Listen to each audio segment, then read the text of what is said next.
This is episode 730 of the 10-Minute Teacher Podcast. Augmented reality lessons you can use now. If you need safe, fun ways for students to connect and learn while keeping their distance in the classroom, then augmented reality apps might be for you. But there are best practices you can use to teach math, ELA, and more using augmented reality. In today's show, Mitchell Weisburg, co-founder of the nonprofit Games for Ed, shares pedagogical best practices for using augmented reality in the classroom with 3D Bear and other tools. Let's get started. Welcome to the 10-Minute Teacher Podcast, hosted by author, educator, speaker, and mom, the Cool Cat teacher, Vicki Davis. Hey everybody, the Advancement Courses Tournament of Teacher Challenge is underway, featuring everything we miss most and least about pre-pandemic teaching life. Stay tuned at the end of the show to learn how to start voting for your favorites.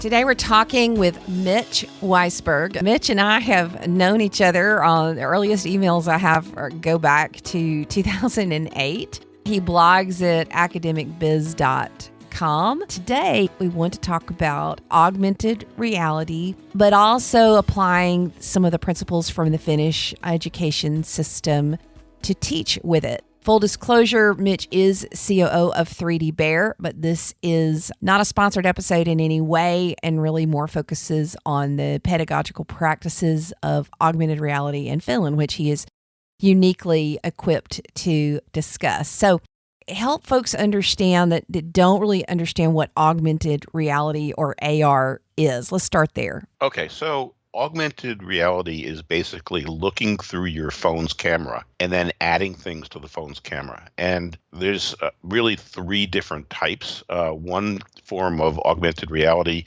is when you point to something and maybe some text or some information pops up about it. So Google Maps has a lot of augmented reality in it. So you can point to a building and you can get the history of the building, something like that. The second type of augmented reality is really in the exploratory form, where there's generally some type of a QR code or special code. I'm sure people have heard of magic cubes, where you point and something pops up and then you can manipulate it. You can walk around it. You can see it. You can learn more about it. And then the third aspect of augmented reality is where you interact with it or you create with it. All of those have proven to be helpful in learning because it's an experience that gets the kids inside what they're doing, rather than just reading about something in the book or sitting and watching. They're manipulating, they're watching, there's a cool factor, and they just love it. And just to make a point, when you go into VR, that's you going into the web. But when you have AR, that's the web going around us. And while we're adding things to the camera of our phone right now, we do know that the prototypes are out there now that are moving this onto our glasses. So, if you could think of your phone camera is moving onto your glasses, it's going to be a huge industry that few of us can even comprehend. It's a new web and it's being attached to the objects around us. What are the pedagogical practices from Finland that you are applying to teaching using augmented reality? In Finland, the whole idea of education is to develop the child into a whole human being. And so the purpose of education is to facilitate that. The way that works in classes, I call it really a three-step process of first engaging the student, second, the learning part of what the student is doing, and third, mastering the material. And if you back that up and start with engage, it's beyond attention. And I know that you had a podcast recently where somebody was talking about attention, and attention is really important. You need attention in order to have engagement. But engagement is where you're getting the child interested and committed to doing something.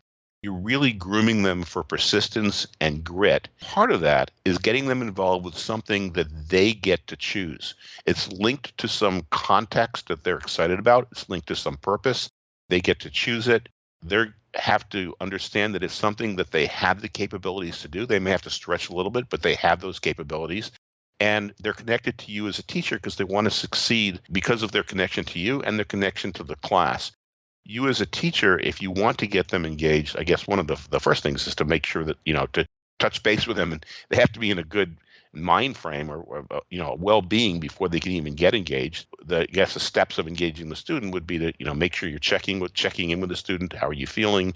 How are you feeling about this? What's happening with you? Getting some brainstorming so the kids are getting excited about what they're coming up with, getting them communicating, and whether they're in the classroom or you're doing this through Skype or Zoom or Meet or something, you're chatting, you're asking questions, you're using software that allows you to accumulate their answers, you're giving them some choices, and you're making the end project meaningful to them where they're going to be presenting in front of other people so they get excited about it.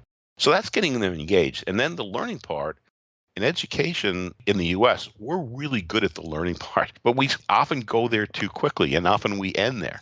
So in the learning part, that's where the students are getting their background information. They're learning about the academic principles. They're learning some practical issues if it's a project. They're learning what others have done and what they need to do in order to accomplish whatever the goal is that they've chosen. We tend to do this through having them research. We may read to them. We may have them read. We have them watch videos. You have them sharing information with each other. You have them connecting with each other. You have them brainstorming. You have them critical thinking. We're really good at that. But you need that first step of making sure that they're engaged if you really want deep learning to take place. Well, I was talking to a friend who is a piano teacher last night, and she said she was really struggling with this particular student. And he was like, I don't know if I want to take piano. And she talked to the mom and said, hey, what does he like? Well, one of the things he likes the most is Mario. So she went and got the Mario theme song. And that was what she started teaching him to play. And now he's like practicing all the time, and he's so excited because she helped him do something he was interested in as the method of teaching. When I teach with 3D Bear or whatever augmented reality tool that we're using, we try to design things that are interesting to the students. So could you give us at this stage some examples of some things that students might be creating? One example might be that all kids today are concerned about what the world is going to be like when they're adults. And you can relate this to anything. You can relate this to ELA, you can relate this to math, you can relate this to science, is to have the kids create scenes about what is it about the world today that you think is a problem and have to explain that. If you're teaching photosynthesis, how does pollution affect photosynthesis? If you're teaching math, have them grounded in the math, but have them use augmented reality, and maybe they'll create a scene about a farm. Maybe they'll create a scene about recycling. Maybe they'll create a scene about how people are using cars too much and it's using up too much gas. Having them create scenes based on problems that they're interested in. You could have them create scenes based on a book. If they're reading their books, they can explain their books by creating some scene in augmented reality and creating a video based on that book that they then explain to the rest of the class, or they then explain to parents. And you could link that in something like a Flipgrid or a Google Jamboard to accumulate their answers, and then you could let their parents see what they've been doing. You can teach math. In India, they're teaching multiplication through having the kids visualize arrays.